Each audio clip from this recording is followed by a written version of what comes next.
Now on sponsors, that's an interesting take. We were when we sort of got the first sponsor, they reached out to us. I think it was Skillshare.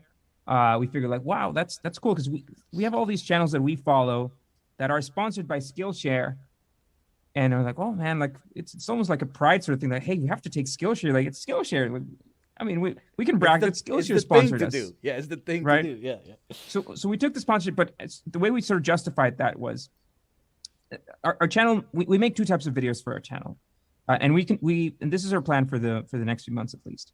We make these company forensics videos, which are company stories, breakdowns of the story how a company went down, usually sometimes successful, but usually went down.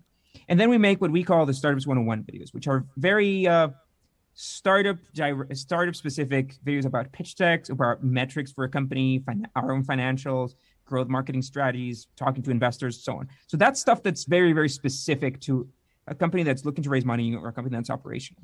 So and obviously the audience of people that watch that content is much smaller because it's very niche, very specific. So what we do is our top of the funnel is really our other videos, the company forensics. Some of those guys might be founders. The majority of them won't be. So they're not our customers. If they're not startup founders, there's no product that we can sell to them, but they're still watching, right? So that's what the idea with the sponsors. They're watching. We have their ear.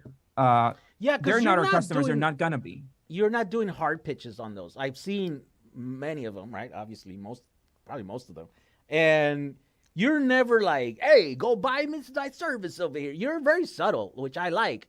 There's YouTube is plagued by these very badly placed ads, and pitches for stupid stuff, for games and stuff, and you just have to sit and they're baked in. That's the other big problem Yeah, is yeah. that there's no way to at least before you could like pay to skip the ads. These are baked in the videos and you can't get through them. You literally would have to fast forward the video and then find out where the end of it is. And you don't do that. You're very subtle. You're very so yeah. When you're doing Skillshare at the end or at the beginning or whatever, it just seems like it fits. It's not obtrusive. You're doing it right.